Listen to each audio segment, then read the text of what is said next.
संत ओळखायचे कसे हो? समाजामध्ये आज अशी काही मंडळी आहेत की अगदी भगव्या कपड्यातच असली पाहिजेत असं नाही, काही सफारीमध्ये सुद्धा फिरणारी, सफारी घालणारी असतात. सहज गेल्यानंतर सुद्धा एखाद्याच्या अस्तित्वाचा, एखाद्याचा एक मराठीमध्ये बोलायचं तर ऑरा असतो बघा. प्रत्येकाच्या व्यक्तिमत्वाची एक आभा असते. एखाद्याच्या सहवासात गेल्यानंतर छान वाटतं, प्रसन्न वाटतं. काही माणसांच्या सहवासात गेल्यावर नको नकोसं होतं. हा विषय वेगळा आहे. सकाळी उठल्याबरोबर अशी काही मंडळी समोर आली की आपल्याला वाटतं आज दिवस खराब जाणार. आपला अनुभव आहे प्रत्येकाचा. पण काही एखाद्याचा चेहरा समोर दिसला तर असं वाटतं अरे आज दिन बन गया, आज जमणार, आज दिवस छान जाणार आपला. मला असं वाटतं सज्जनतेच्या कसोटीवर जर उतरायचं असेल ना तर आम्हाला संतांनी सुद्धा काही लक्षणं दिली आहेत. कसं ओळखायचं? ज्यांच्या चरणाशी जायचंय, ज्यांच्या चरणाची धूळ मस्तकाला लावायची, किंवा ज्यांच्या चरणाविषयी आसक्ती, रज या शब्दाचे मी दोन अर्थ सांगितले, एक रज धूळ आणि दुसरा शब्द आहे आसक्ती. त्या चरणांची, त्या आचरणाची आसक्ती आम्हाला लागावी याकरता आधी संत कोण ओळखावं लागतील, ओळखावे लागेल ना, संतांना ओळखावं लागेल. मग शास्त्रकारांनी आम्हाला काही क्रायटेरिया दिलाय. आता ज्ञानोबांपासून तुकोबरायांपर्यंत, निळोबरायांपर्यंत, समर्थ रामदास स्वामी, अलीकडच्या काळातले वासुदेवानंद सरस्वती टेंबे स्वामी महाराज, दत्त संप्रदायातले पंत महाराज बाळेकुंद्रीकर असतील, आमच्या गोंदवल्याचे ब्रह्मचैतन्य गोंदवलेकर महाराज असतील, परमपूज्य गुरुदेवता बेळगाव निवासी संतश्रेष्ठ श्री कलावती देवी असतील, अनेक संत आजपर्यंत होऊन गेले. आजपर्यंत अलीकडच्या काळापर्यंत स्वामी समर्थ असतील अक्कलकोटचे, असंख्य संत मांदियाळी. पण आपल्याला परंपरा आठवते ज्ञानोबांपासून. भागवत धर्म मंदिराच्या रचनेचा पाया घातलेले संतश्रेष्ठ ज्ञानोबा, तिथून ती परंपरा सुरू होते. मग या सगळ्या संतांच्या मांदियाळीमध्ये आताचे संत बसतात का? कारण कलियुगाचा प्रताप इतका भीषण आहे, इतका महान आहे. माझं नाही, तुकोबरायांचंच म्हणणं आहे, ऐसे संत झाले कली, ऐसे संत झाले कली, ऐसे संत झाले कली, हो ऐसे संत झाले कली, ऐसे संत झाले कली, ऐसे संत झाले कली, ऐसे संत झाले कली, ऐसे संत झाले कली. हाती तमाखूची नळी, हाती तमाखूची नळी, हाती तमाखूची नळी, हाती तमाखूची नळी, ऐसे संत झाले मुळी, ऐसे संत झाले मुळी, ऐसे संत झाले मुळी, ऐसे संत झाले मुळी. भांग भुरका हे साधन, गाथेतले शब्द आहेत महाराजांचे. पचनी पडे मद्यपान, ऐसे संत झाले कली. आता या चाली बघा, ते कसं त्यांचं चालूच आहे की नाही. या चाली आल्या की हात थांबत नाही, आपल्या माना डोलायच्या राहत नाहीत. कारण ही चाल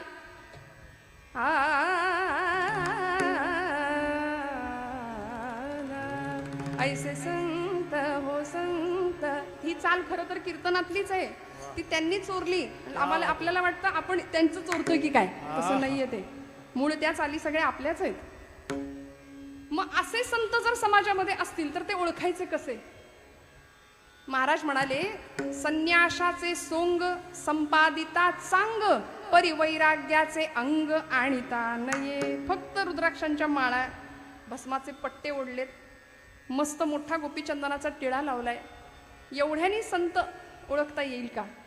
त्यांच्या चरणाजवळ जावंसं तर वाटलं पाहिजे. महाराज म्हणतात, संत चरण रज लागता सहज.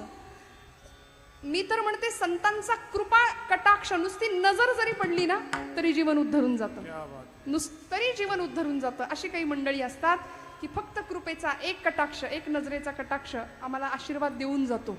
अशी बरीच मंडळी आहे. मग त्यांना ओळखायचं कसं? मनोबोधातली एक श्लोक आहे, नवे चेटकी चाळकू द्रव्य भोंदू, नवे निंदकू मत्सरू भक्ती मंदू, नभे उन्मत्तू व्यसनी संग बाधू, जगी ज्ञानी या तोची साधू अगाधू. शास्त्रकारांनी आम्हाला एक काही लक्षणं सांगितली संत ओळखायचे कसे. बघा, सहन केलं ते संत आहेत. मी म्हटलं ना, तुका म्हणे तोची संत, सोशी जगाचे आघाद. माऊलींनी काय केलं? सहन केलं ना. खूप सहन केलं. जगाकडून होणारा सगळा अपमान, सगळा अवमान, सगळा अवहेलना, सगळी अवहेलना, सगळं सहन केलं. विश्वाचे आर्त माझ्या मनी प्रकाशले, अवघेची झाले देह ब्रह्म, विश्वाचे आर्त माझ्या मनी प्रकाश. 16 वर्षाच्या लेकराच्या हृदयात सगळ्या जगाचं दुःख सामावून घेतलं ज्ञानोबांनी.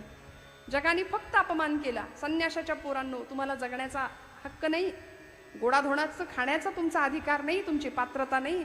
अरे जगता कशाला, मरून जा ना. या परिस्थितीपर्यंत, या अवस्थेपर्यंत छळलं, पण तरी सुद्धा सगळं दुःख सहन केलं. आणि मग पसायदानाच्या रूपाने जगाकडं, विश्वात्मक भगवंताकडं मागणं मागतात. सगळं सहन केलं. आणि त्या ज्ञानोबांच्या पावलावर पाऊल ठेवून चालणारे पुढचे सगळे संत.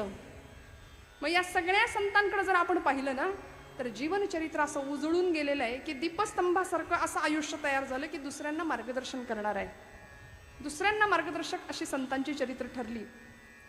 आपण माऊलींचं चरित्र जाणतो, तुकोबांचं चरित्र जाणतो. तुकोबांच्या चरित्रामध्ये ज्यांचा अभंग आहे, काय होतं मला सांगा ना. एक काळ असा होता, प्रचंड श्रीमंती होती महाराजांची, पण असं डोळ्यासमोर दारिद्र्य आलं. महाराज म्हणतात, बरे झाले देवा निघाले दिवाळे, बरी या दुष्काळे पीडा केली. जे आहे ते स्वीकारलं, तक्रार नाही केली. तक्रार तुम्ही आम्ही करतो. संत वृत्ती कशी ओळखायची हो, किती सुंदर मार्गदर्शन केलं बघा ना तुम्ही. आपण आपल्या जीवनाकडून खूप तक्रारी करतो. कीर्तनाकडून सुद्धा आपल्या खूप अपेक्षा असतात. कीर्तनकाराकडून सुद्धा खूप हसवलं की आपल्याला वाटतं कालचं कीर्तन छान होतं. भरपूर हसायला मिळालं की आपला समज असतो कीर्तन जमलं, छान होतं कीर्तन.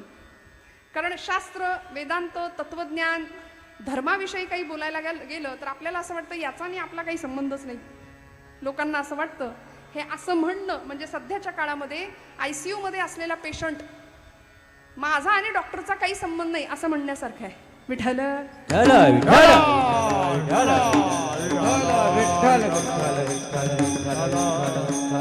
मला सांगा ना, आता नाही केली धर्माची चर्चा तर कधी करायची? आता नाही कीर्तनामध्ये संतांचा गुणगौरव केला तर कधी करायचा?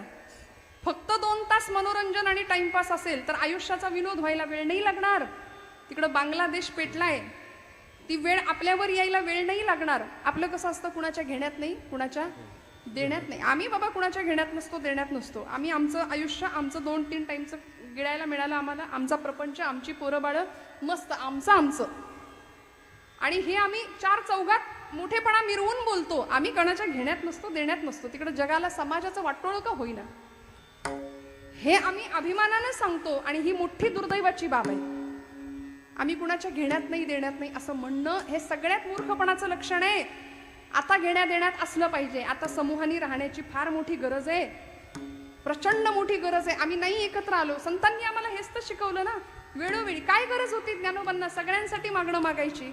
स्वतःपुरतं मागता आलं असतं. संजीवन तत्वाचा स्पर्श स्वतःच्या जीवनाला करून घेतला माऊलींनी, स्वतःचाच उद्धार करता आला असता.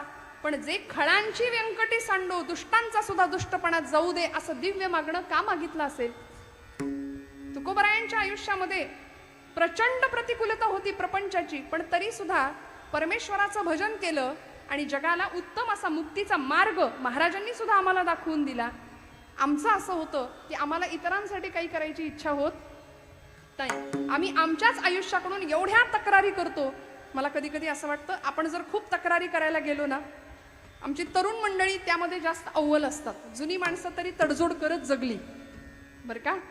इथे असलेल्या माता भगिनी, आमच्या मावश्या काकी असतील, सगळ्या आज्या असतील, इकडे असलेली बुजुर्ग मंडळी, आपण तडजोड केली आयुष्यामध्ये.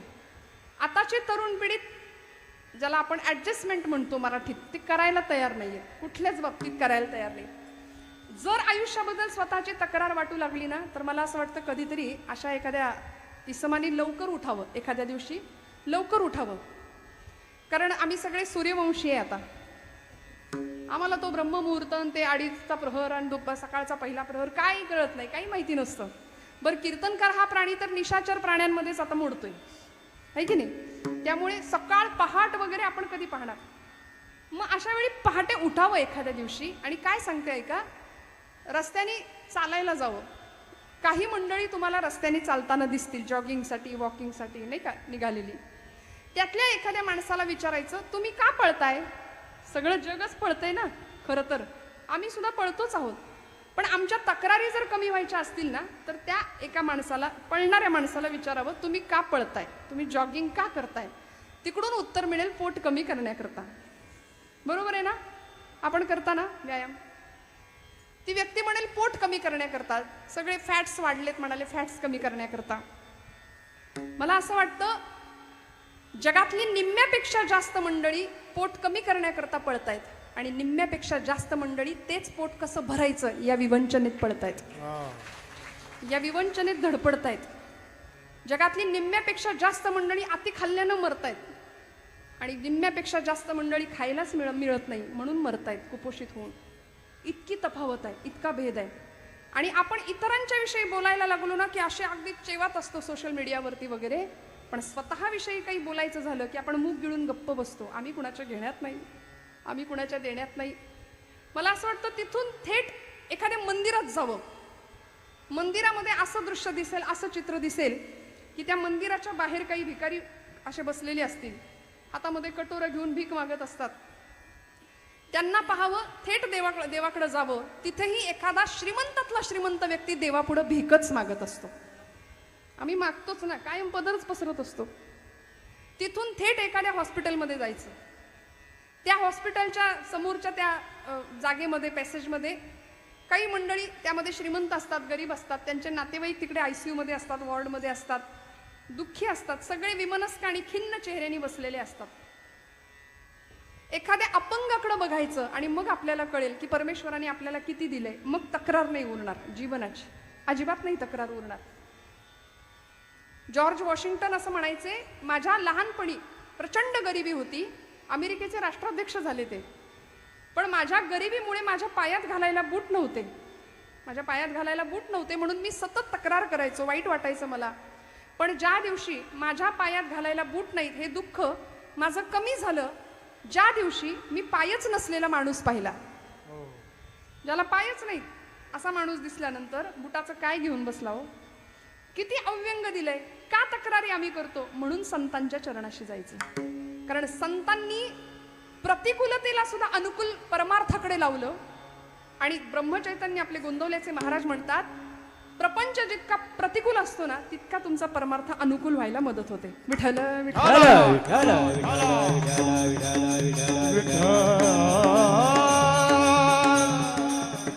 म्हणून प्रपंचातली प्रतिकूलता परमार्थाची अनुकूलता ठरत असते. कारण वेदना भगवंताकडे जास्त लवकर नेते, वेदना आम्हाला भगवंतापर्यंत नेते.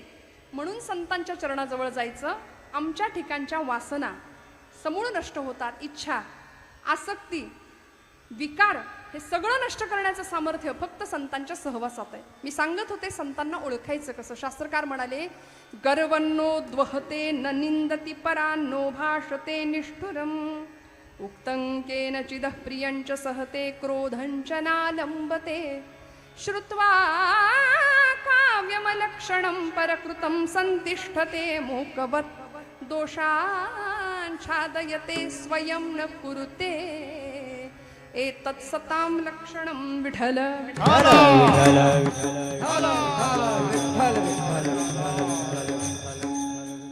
गर्वन्नोद्वहते. हा श्लोक कदाचित पूर्वी ऐकलाय की नाही तुम्ही मला माहिती नाही. पहिला नियम आणि पहिलं लक्षण सांगितलं, संत कधीच गर्व करत नाही. लक्षात ठेवायचं, ज्याच्याकडे अहंकार आहे, मी पण आहे ना, 4 फूट लांब राहायचं आपण त्याच्यापासून. करते पण जो स्वतःकडे घेतो ना त्या माणसाजवळ सुद्धा, वाऱ्याला सुद्धा थांबायचं नाही. गर्वन्नोद्वहते न निंदती परान. दुसऱ्याची निंदा ज्यांच्या चित्ताला शिवत नाही. दिवसभर बघा, आपण निरीक्षण करा. अख्खा दिवस आपण आपल्या वाणीने किती पाप करतो. आपण निरीक्षण, दुसऱ्याकडे कशाला बघायचं, आपण आपल्याकडे पाहूया. आणि दुर्दैव असं आहे की आपल्याला आपल्याकडे पाहायला वेळ नाहीये. मुरारी बापू म्हणतात, हम लोग इतने एंगेज हो गए हैं अभी, कभी खुद को फोन लगा के देखा है, एंगेज टोन सुनाई देगा म्हणाले.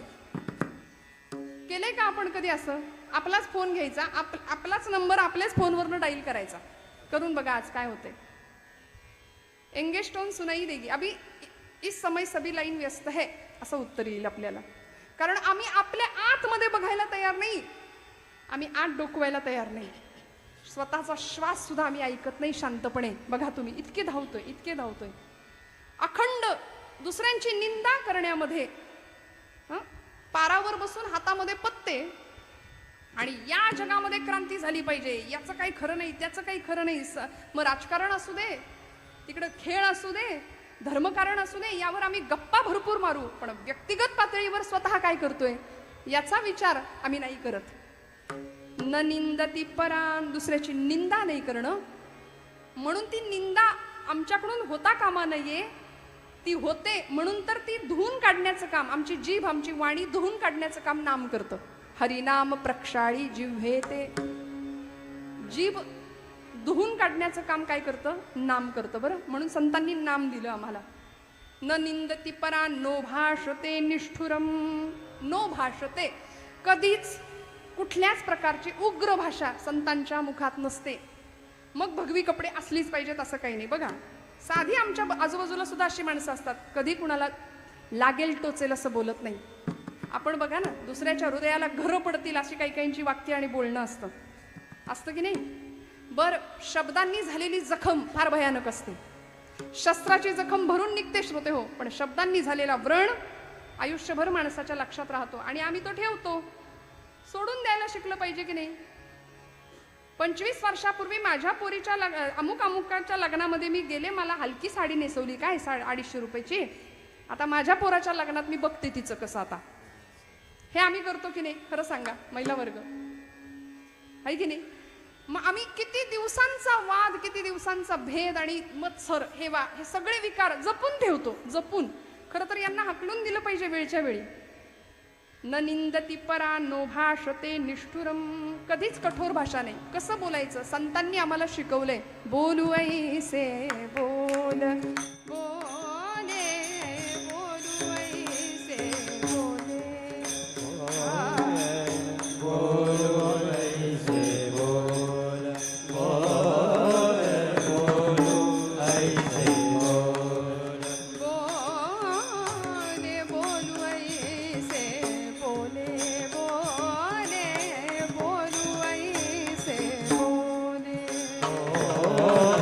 बोलू ऐसे बोले, बोले बोलू ऐसे बोले. जेणे बोले विठ्ठल डोले, हा जेणे बोले विठ्ठल डोले, जेणे बोले विठ्ठल डोले, जेणे बोले विठ्ठल डोले. हो प्रेम सर्वांगाचे ठाई, ठाई प्रेम सर्वांगाचे ठाई.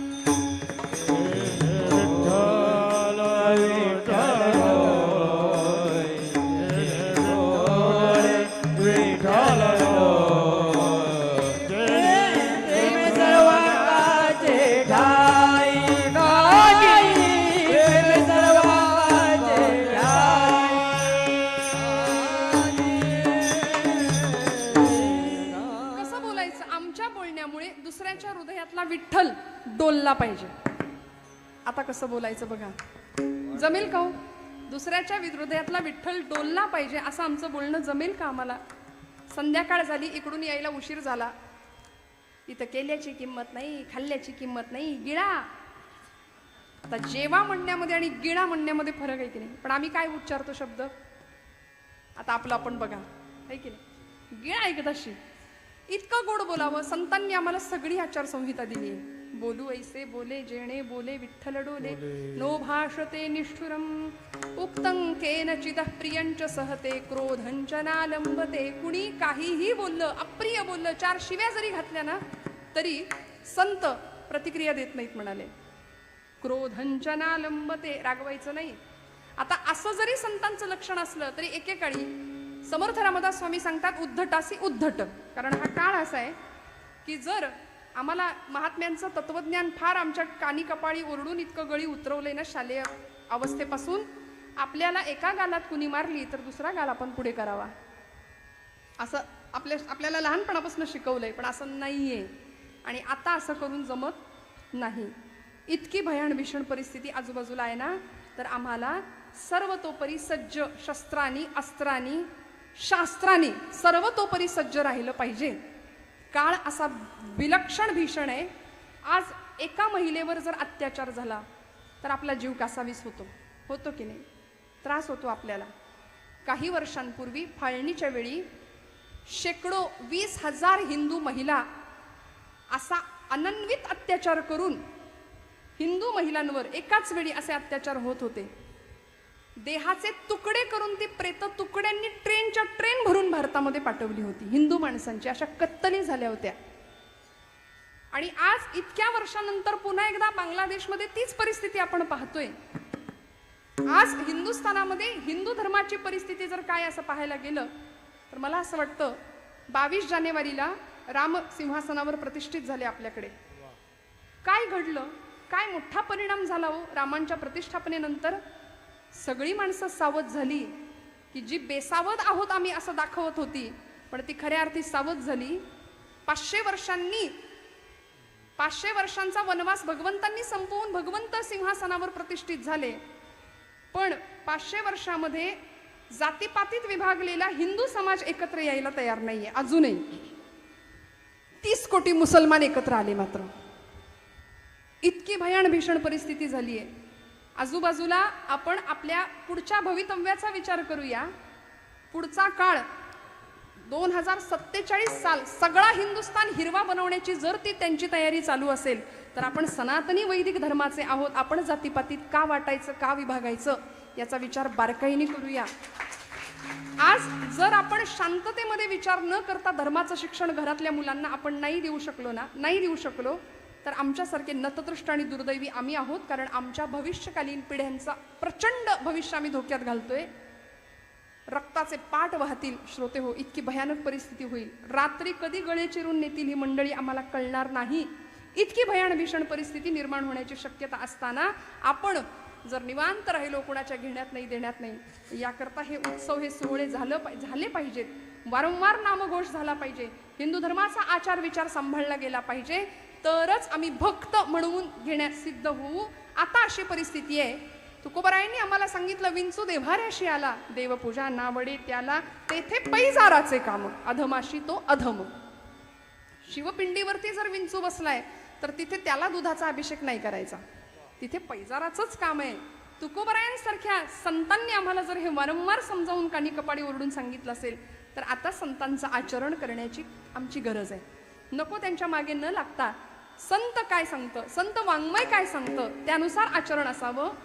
उक्तं केनचिद प्रियंच सहते क्रोधंच नालंबते, श्रुत्वा काव्यमलक्षणं परकृतं संतिष्ठते, मुकवत दोषांच्छादयते स्वयं न कुरुते एतत्सतां लक्षणं. संतांची लक्षणं आम्हाला सांगितली. मग आता एवढं सगळं जर संत आम्हाला देतायत, काय करतात संत? आमची जीवनाकडे बघण्याची दृष्टी बदलून टाकतात. संत सृष्टीत नाही बदल करत. मी उदाहरणांनी पटवून देते आपल्याला. संत सृष्टीत बदल नाही करत. आहे ती परिस्थिती नाही बदलू शकत. संत जीवनाकडे बघण्याचा दृष्टिकोन आम्हाला देतात. कबीरांकडं एक गृहस्थ गेला बरं का. आपण जागेत ना सगळे? नक्की. विठ्ठल विठ्ठल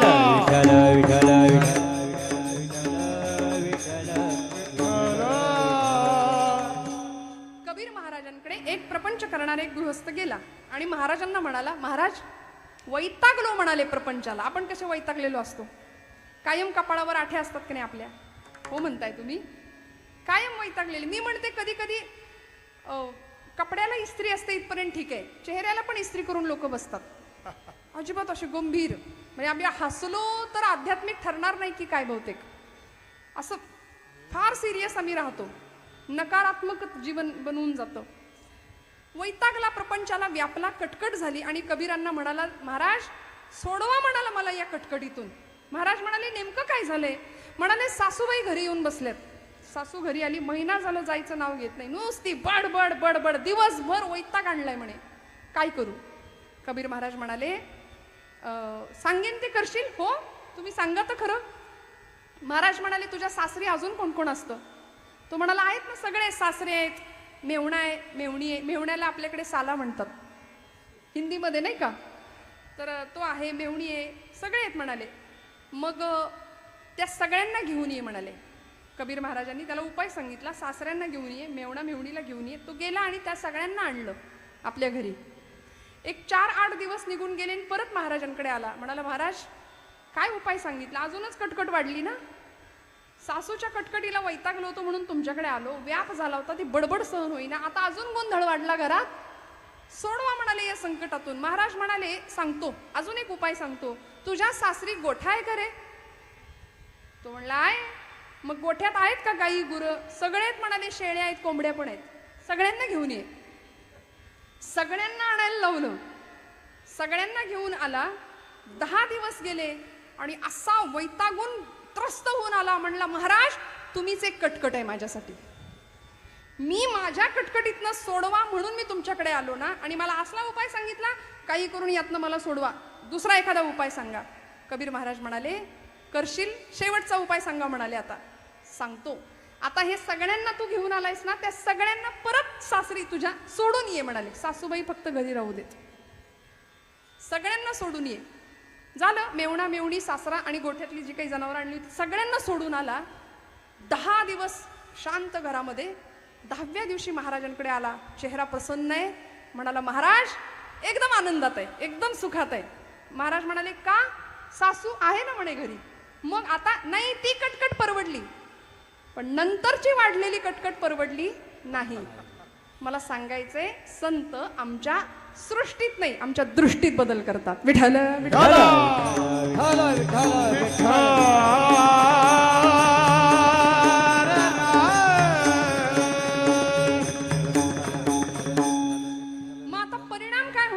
वासना संपून जाणार आहे ना, इच्छा संपून जाणार आहे, जीवनातला नकार संपून जाणार आहे.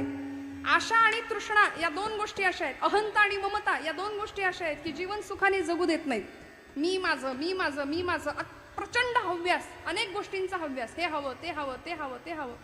मी म्हणते ना, मी नेहमी अशा बांधावर आम्ही उभे राहतो आणि मग येणाऱ्या पाहुण्याला म्हणतो, तो डोंगर दिसतोय तिथपर्यंत सगळं माझं आहे, सगळं माझं आहे. ती धरणी माता हसते आपल्यावरती, म्हणते याचा पणजा सुद्धा असाच म्हणायचा, आजा गेला पणजा गेला, बाप मसणा गेला, देखत देखत नातू पण तोही तैसा झाला. सगळे त्याच मार्गाने गेलेत आणि हाही याच भ्रमात आहे की हे सगळं माझं आहे. सगळ्या वासना संपतात, आपण निर्लेप होतो. निर्लेप, निरासक्त जीवन जगण्याची इच्छा निर्माण होते. आणि मग त्यानंतर परिणाम काय होतो? दुसरं चरण. मग राम नामे उपजे आवडी, मग राम नामे उपजे आवडी, मग राम नामे उपजे आवडी, मग राम नामे उपजे आवडी, मग राम नामे उपजे आवडी, मग राम नामे उपजे आवडी, मग राम नामे उपजे आवडी, मग राम नामे उपजे आवडी. सुख घडघडी वाढू लागे, सुख घडघडी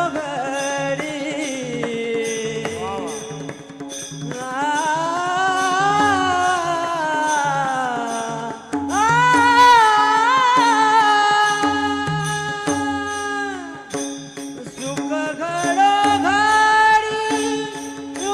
वाढू लागे, मग राम नामे उपजे आवडी, मग राम नामे उपजे आवडी,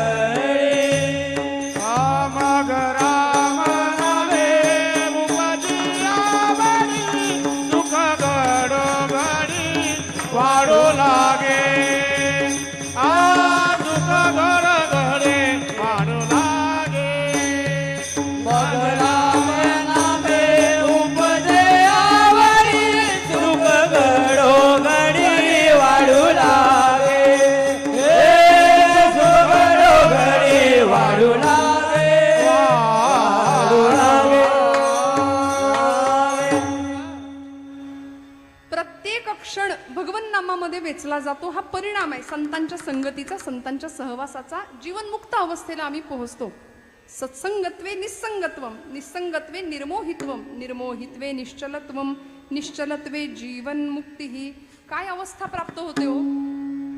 अहम निर्विकल्पो निराकार रूपो विभुर्व्याप्य सर्वत्र सर्वेन्द्रियाणि सदा मे समत्वं न मुक्तिर्न बंध चिदानंद रूप शिवोहम शिवोहम.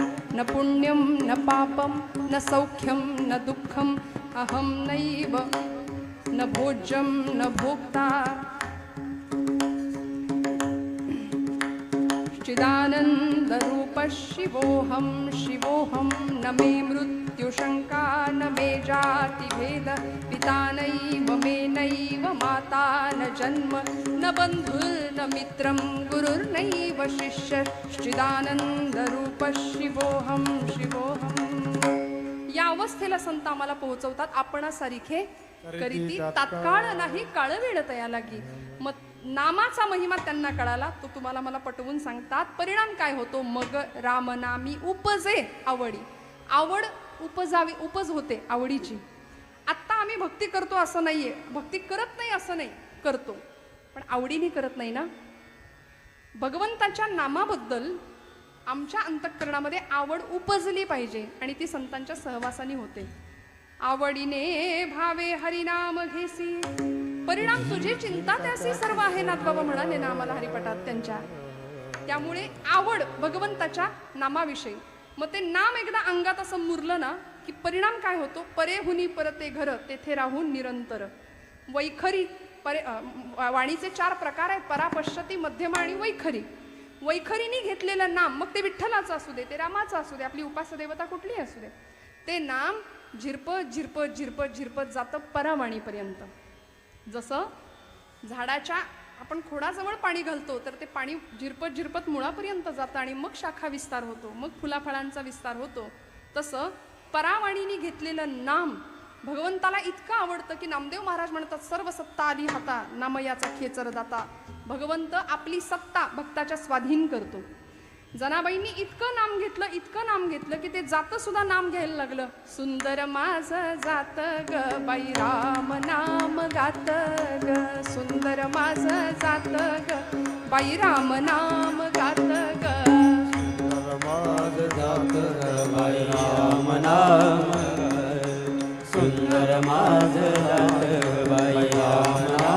गात. महिला वर्ग आवडतात ना आपल्याला ओव्या. आपण नेहमी ये रे बा विठ्ठला आपण नेहमी ओवी म्हणतो ना, आज थोडी वेगळी म्हणूया. माझ्या बरोबर म्हणा. जीव शिव दोन कुंडे, जीव शिव दोन कुंड, ज्या जात्याला असती ग. सुंदर माझं जात ग बाई राम नाम गात ग, सुंदर माझं जात ग.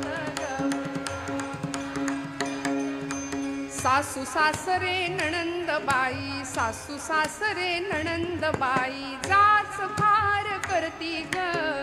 दळुनी दळुनी पीठ बाई, सासू पुढे ठेवीन ग. सुंदर माझं जात ग बाई राम नाम, सुंदर माझं जात ग बाई राम नाम. संचित दळण दळिता दळिता, कुठलं दळण दळलं हो जनाबाईंनी? संचित दळण दळिता दळिता, श्रमले दोन्ही हात ग.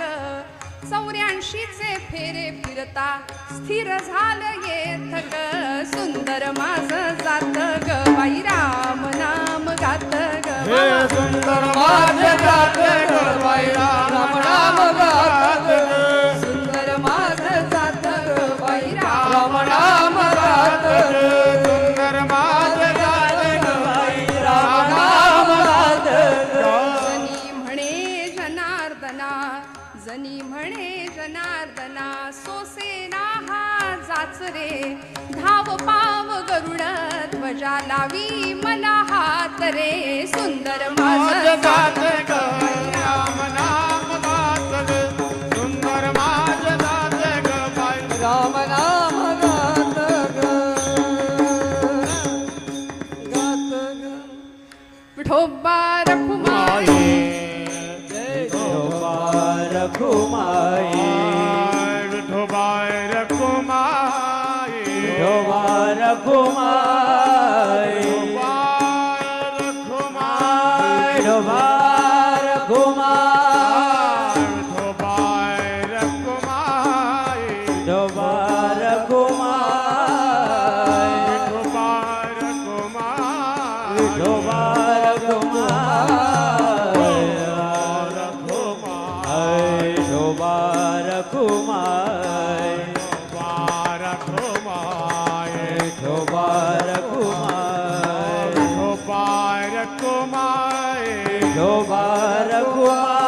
रखुमाई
विठोबा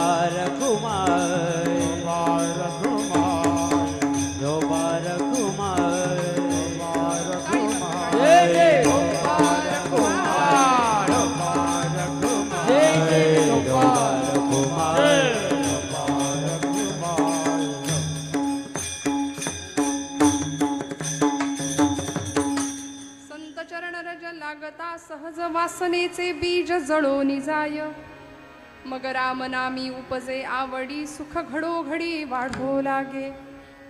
भगवंताच्या नामाची आवड वाढायला सुरुवात होते. परिणाम असा होतो आम्ही आत्ता काय करतो आवडीनीच करतो असं काही नाही बरं का. सगळं करतो पण त्यामध्ये आवड नेमकी नसते भगवंताच्या नामामध्ये. मी असं म्हणते कधी कधी की जर आवडीने आपण सगळे उत्सव केले असते ना. आता गणपती येणार आहेत काही दिवसात मंडळांचे. मंडळामध्ये स्पर्धा असतात. गणपती मंडळाचे बसले की त्या मंडपाच्या पडद्याच्या मागे पत्त्यांचे डाव रंगले नसते कधीच जर आवडीने केलं असतं तर. कारण ते देवाच्या आवडी करता नाही ते तुमच्या माझ्या आवडी करताय. सगळे सोहळे आम्ही जे करतो ना ते आपल्या आवडी करता. श्रावणातली व्रतवैकल्य हा श्रावणाचा महिना आहे. व्रतवैकल्यांचा महिना आहे. आपण अगदी पहिल्या दिवसापासून ते शेवटच्या दिवसापर्यंत रोज काही ना काही निदान प्रत्येक सोमवार तरी आपण उपास करत असाल हो ना. पण आपल्याकडे उपास म्हटलं की संध्याकाळी साबुदाणा भिजत घालणे, दुसऱ्या दिवशी सगळी तयारी करणे, भगर करणे, शेंगदाण्याची आमटी करणे, खजूर आणणे, बदाम काजू आणणे, वेफर्स चिप्स तळणे, त्याच्यानंतर हे सगळं एवढं ताट असं गच्च भरून घ्यायचं आणि सगळं रेटणे मजबूत. याला आपण उपास असं म्हणतो बरोबर ना. याला आपण उपास म्हणतो. आणि भगर हा प्रकार असा आहे. भगरच म्हणताना आपण हा वरीचा भात काही ठिकाणी आहे की नाही वरीच्या तांदळाचा भात म्हणतो आपण. ते भगरीला शेंगदाण्याची आमटी किती होता ती खपते. ती किती आपण जातंय ते आपल्याला कळत नाही गणित. आणि एकदम कॉन्क्रीट असं जाम होऊन जातं दिवसभर. आणि तरी सुद्धा आमचा चेहरा असा असतो उपास उपास आहे उपास आहे जणू काही गिळलंच नाही दिवसभर. याला आम्ही उपास म्हणतो, पण उपवास असा खरा शब्द. की उप म्हणजे जवळ, वास म्हणजे वस्ती करणं, भगवंतांच्या सतत सानिध्यात चिंतनात राहणं. मग राम नामी उपजे आवडी, सुख घडोघडी वाढो लागे. आमच्या सगळ्यांना सुखाला कारण असणारं भगवंताचं नाम जे संतांकडून आम्हाला प्राप्त होऊ शकतं. त्यामुळे असं अध्यात्म आपल्या सोयीचं जे आपण करतो ना, ती फार गंमत वाटते कधी कधी मला. काही आपल्या श्रावण महिना सुरू आहे, शिवस्तुती आपण म्हणत असाल. पहिला शिवस्तुतीतला श्लोक आहे कैलास राणा, जो सगळ्यांच्या पाठ आहे. शिवचंद्र मौळी फणींद्र माथा भ्रुकुटी, आपण म्हणतो मुकुटी, मुकुटी नाही भ्रुकुटी झळाळी, कारुण्य सिंधो भव दुःख हारी, तुझ वीण शंभो बरोबर. या स्तुतीतला सगळ्यात शेवटचा एक श्लोक आहे. शास्त्राभ्यास नको, श्रुती पढू नको, तीर्थासी जाऊ नको. ऐका बरं. योगाभ्यास नको, व्रते मख नको. मख म्हणजे यज्ञ. योगाभ्यास नको, व्रते मख नको, तीर्थे तपेती नको, काळाचे भय मानसी धरू नको, दुष्टासी शंकू नको, ज्याची या स्मरणे पतित तरती, तो शंभू सोडू नको. विठ्ठल विठ्ठल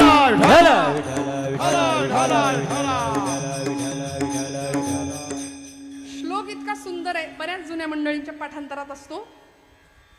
हा श्लोक मी एका कीर्तनात म्हटले आणि एक गृहस्थ मला येऊन भेटले. मला म्हणाले, ताई तो श्लोक लिहून देता का? म्हटलं कुठला? ते म्हणे तो नाही का तो. म्हटलं कुठला? अरे मी बरेच श्लोक गायले ना, मी त्यातला कुठला नेमका लिहून पाहिजे? म्हणाले तो श्लोक ज्याच्यामध्ये हे करू नको, ते करू नको, ते करू नको, हे करू नको असं सांगितलंय ना, तो श्लोक लिहून द्या म्हणाले. सगळं मान्य. शास्त्राभ्यास नको, श्रुती पढू नको, तीर्थासी जाऊ, योगाभ्यास नको, व्रते मख नको, तीर्थे तपेती नको. म्हणा ना नको. काळाचे भय मानसी धरू नको, दुष्टासी शंकू नको, ज्याची या स्मरणे पतित तरती, तो शंभू सोडू नको. आम्ही फार पळवाटा शोधतो आणि आपल्या सोयीचं अध्यात्म कसं करता येईल, आपल्याला जमेल, बरं वाटेल, झेपेल असं करता येईल याचा फार विचार करतो. पण जर एकदा भगवंताच्या नामाची गोडी लागली, संतांचा सहज स्पर्श झाला ना, तर अनंत उपकार, जन्मजन्मांतरीची भेट भगवंताची, जीवाची, शिवाची घडवून देण्याचं सामर्थ्य संतांच्या सद्गुरूंच्या ठिकाणी आहे. ती जर एकदा झाली ना, तर परिणाम काय होतो असे आम्ही देवाच्या मूर्तीसमोर जातो. आपल्यापैकी अनेकांना अनुभव असेल. आपण पंढरपूरला जेव्हा जेव्हा जाता, तेव्हा जेव्हा जेव्हा भगवंतांचं ते सावळ परब्रह्म डोळ्यांनी पाहता, कृष्ण मूर्ती होय गे, कळो आली सोय गे, कृष्ण मूर्ती होय गे, कळो आली सोय गे, प्राणाचाही प्राणू पाहता, प्राणाचाही प्राणू पाहता, सुख सांगू काय गे, तुळशी हार गळा गे, कस्तुरीचा टिळा गे, तुळशी माळ गळा गे, कस्तुरीचा टिळा गे,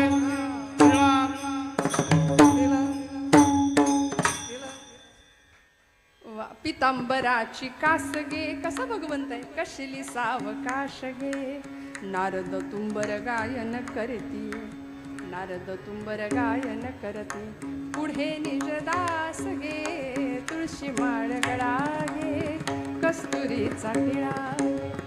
इतकं साजरं गोजरं भगवंतांचं रूप पाहिल्यानंतर जो निष्ठावंत भक्त आहे ना, जो जातीवंत भक्त आहे ना, त्याच्या डोळ्यातनं अश्रुधारा येतात. पांडुरंगाला पहा, किती दिवसांनी पंढरपूरला जा, आपला आराध्य इष्टदैवत आहे, त्याच्याकडे पाहिलं की अशा नकळत धारा वाहतात. हाच परिणाम संतांच्या संगतीचा आहे, सद्विचारांच्या संगतीचा आहे, श्रवणाचा आहे. येथे मोक्ष असे आयता श्रवणा माझे का म्हटलंय? माऊलींनी का प्रतिज्ञा केली? खरं तर हा माऊलींचा स्वभाव नाहीये, पण माऊली सुरुवातीलाच प्रतिज्ञा करतात, परी अवधान ऐकले दिजे, मग सर्व सुखासी पात्र होईजे, हे प्रतिज्ञोत्तर माझे उघड ऐका. माऊलींचा हा स्वभाव नसताना सुद्धा माऊली प्रतिज्ञा करतात आणि ठामपणे सांगतात की श्रवण भक्ती, कीर्तन भक्तीमध्ये इतकं सामर्थ्य आहे की सगळी सुख तुमच्या पायाशी लोळण घेतील.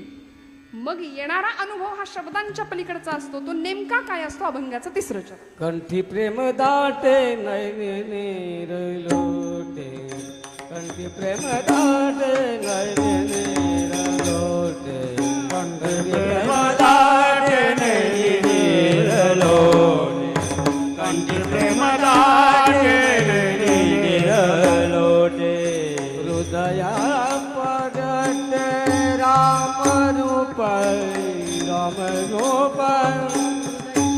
हृदय प्रगटे राम रूप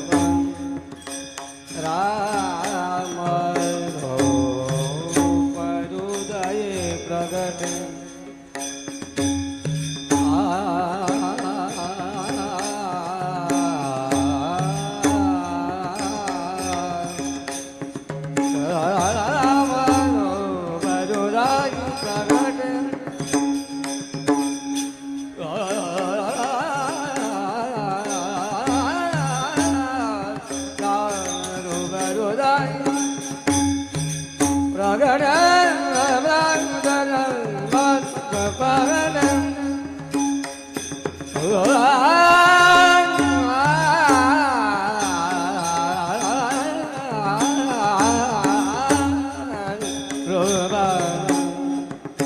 हृदय प्रगट राम रूप हृदय प्रगट राम राम राय मग राम राय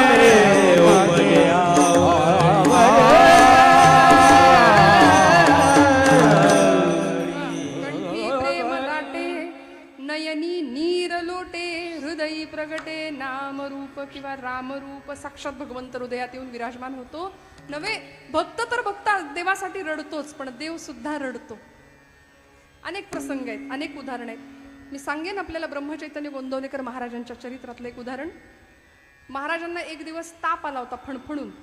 रोज सकाळी काकड आरतीपासून संध्याकाळच्या शेजारतीपर्यंत सगळे उपचार सगुणाचे नि आधारे निर्गुण पाविजे निर्धारे. संतांनी आम्हाला सगुण पूजा दिली ना, मग असं नाम घ्यावं, असं प्रेम करावं सगुण मूर्तीवरती. इतके सुंदर उपचार करत होते. आणि एक दिवस ताप आल्यामुळे ब्रह्मचैतन्य सातारचे गोंदवलेकर महाराज असे पांघरून घेऊन पडून राहिले. उठवलं नाही त्या दिवशी. फणफणून तापानी भरलेलं शरीर. त्यांचे निकटवर्तीय होते. चरित्रामध्ये त्यांचं नाव आहे भाऊसाहेब केतकर. म्हणाले महाराज काळजी करू नका, आजची काकड आरतीपर्यंत सगळं मी करतो. म्हणाले रामाला स्नान मी घालतो. थोरला राम आणि धाकटा राम अशा गोंदवल्यात दोन मंदिर आहेत रामांची. ते थोरल्या रामाची पूजा करत होते आणि छान स्नान घातलं भगवंतांना. आरती झाली, काकड आरती केली आणि आता दुपारच्या भोजन प्रसादासाठी नैवेद्य समर्पण करण्याकरता भाऊसाहेब केतकर आले. रामासमोर मंडल केलं, ताट ठेवलं, पाणी फिरवून म्हणाले प्रभू करा सुरुवात, आता स्वीकारा नैवेद्यम समर्पयामी. पाहिलं रामांच्या डोळ्यातनं असं पाणी येत होतं. बरं का, हे चरित्रात आहे, मी माझ्या पदरचं नाही सांगत. मूर्तीतून पाणी येत होतं. त्यांना असं वाटलं मी आज स्नान घातलंय, तसा मी वेंधळाच आहे, माझ्याकडून काहीतरी आपण नाही का करत. आपण कशी करतो पूजा सांगा बरं, कशी करतो? एकदाच ते वस्त्र ओढायचं. सगळे देव स्विमिंग टँक मध्ये आल्यासारखे गंगाळात एकत्र येतात की नाही आपले. भांडी घासल्यासारखं कसं तरी पूजा करू. मी सगळ्यांना नाही म्हणत आहे, आपण सगळे छान करत असाल, पण बरीचशी मंडळी अशा पद्धतीची पूजा भगवंत स्वीकारत नाही. बरं, भावानी हवी ना. रामरायांच्या डोळ्यातनं पाणी आलेलं भाऊसाहेबांनी पाहिलं. त्यांनी असं रेशमी वस्त्र घेतलं, टिपलं पाणी. थोडा वेळ गेला, पुन्हा दिसतंय डोळ्यात पाणी. पुन्हा असं वाटलं माझ्याकडून काहीतरी चूक राहिली असेल, पुन्हा पाणी पुसलं. 3 वेळा, चौथ्यांदा हेच घडलं तेव्हा काळीच पिळवटून निघालं. काळजामध्ये चरकन वेदना उमटली आणि म्हणाले प्रभू काहीतरी विलक्षण आहे. देव रडतोय. सगुण मूर्तीच्या डोळ्यातनं पाणी. पाषाणातलं चैतन्य जाग करण्याचं सामर्थ्य संतांकडे होतं. नामदेवांनी केलं ना, वयाच्या 5व्या वर्षी देवाला घातलं जेवायला. आला देव, जेवावं लावलं त्याला जेवायला. आता इथे भाऊसाहेब केतकर धावत गेले आणि महाराजांना म्हणाले महाराज. महाराज म्हणाले राम रडत आहेत, चला लवकर, प्रभू रडत आहेत. महाराजांनी एवढं ऐकलं, असं पांघरून फेकून दिलं, पटकन शुचिरभूत झाले, स्नान केलं, धावत गेले, गाभाऱ्यात प्रवेश केला, डोळे पुसले रामाचे. आपण असं आपले मित्र, आपले सख्य असलेल्या व्यक्तीचे कसे डोळे पुसतो तसे डोळे पुसले. म्हणाले रामा रामा रडू नकोस रे, मला बरं वाटेल म्हणाले. हे चरित्रातलं अगदी अलीकडचे संत आहेत. माझ्या ज्ञानोबांसाठी पांडुरंग किती रडला असेल, माझ्या तुकोबांकरता पांडुरंग परमात्मा किती रडला असेल. ज्या भक्तांनी भगवंताला समर्पण करून टाकलं होतं त्या भक्तांची अवस्था होती कंठी प्रेम दाटे, नयनी नीर लोटे, हृदयी प्रगटे नाम रूप. हृदयामध्ये भगवंत स्वतः विराजमान झाला. बरं, हे झालं संतांच्या बाबतीमध्ये. आज या महाराष्ट्र भूमीला असा एक षटकर्ता राजा लाभला की ज्याला एक नाही 2 सद्गुरू मिळाले, 2 संतांचा सहवास मिळाला. आम्ही वाद घालतो, ज्यांना वाद घालायचे त्यांनी घालत बसा आयुष्यभर, पण असे 2 सत्पुरुष छत्रपतींच्या सानिध्यात आले, छत्रपतींना सहवास मिळाला की ज्यांनी खऱ्या अर्थी एकांनी भक्तीचं आणि एकांनी शक्तीचं दान दिलं छत्रपतींना. क्षात्र तेजाची उपासना केली छत्रपतींनी. म्हणूनच सामर्थ्य आहे चळवळीचे, जो जो करील तयाचे, परंतु तेथे भगवंताचे अधिष्ठान पाहिजे. म्हणून तर स्वराज्याची शपथ 150 मावळ्यांच्या साक्षीने धारोष्ण रक्ताचा अभिषेक शिवशंभू महादेवाच्या पिंडीवर होतो.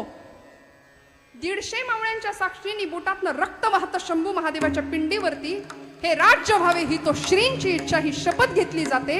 आणि छत्रपती शिवप्रभू सांगतात, हे शंभू महादेवा, तुझं आयुष्य स्मशानेश्वा क्रीडा असं आहे. तू विषप्राशन केलंस ना, आता आम्हाला सुद्धा विषप्राशन करण्याची ताकद दे.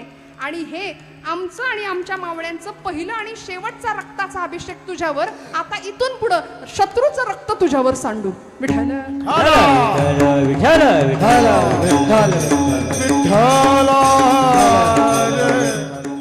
आमचं रक्त आम्ही नाही सांडणार, कारण सावरकरांची सुद्धा कविता आहे, जयोस्तुते श्री महन मंगले शिवास्पदे शुभदे. त्याच्यातलं शेवटचं चरण आहे, हे अधम रक्त रंजिते सुजन पूजिते.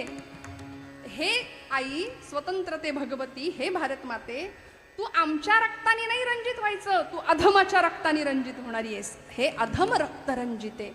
म्हणून ही भक्तीला शक्तीची जोड छत्रपतींच्या आयुष्यामध्ये फक्त संत सहवासानेच प्राप्त झाली. आणि हा सहवास तुम्हाला आणि मला प्राप्त होण्याकरता तो तितकाही सुलभ सहज प्राप्त होत नाही, त्याला अनंत जन्माची पुण्याई लागते. शेवटचं चरण तुका मने साधना सुलभ गोमाटे. तुका मने साधना सुलभ गोमाटे. तुका मन साधन सुलभ गोमटे. तुका मन साधन सुलभ गोमटे. तुका मने साधना सुलभ गोमाटे. तुका मने साधना सुलभ गोमाटे. तुका मन साधन सुलभ गोमटे. तुका मन साधन सुलभ गोमटे. हरि उपनिष्ठ पूर्व पुण्य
एडी माझी आज शुभ मंगल गाव नाच गाव मृदुंग बजाव रे जाव बंदीवा माझी आज शुभ मंगल गाव ये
साधना सुलभ गोमटे परी उपातिष्ठे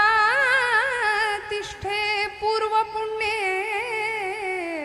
मग राम नामी उपजे आवडी तजरे अभिमान जान गुनियन को तजरे अभिमान जान गुनियन को तजरे अभिमान जान गुनियन को गुण की सेवान मान अवमान गुण की सेवान मान अवमान तजरे अभिमान जान गुनियन को तजरे अभिमान तजरे अभिमान तजरे अभिमान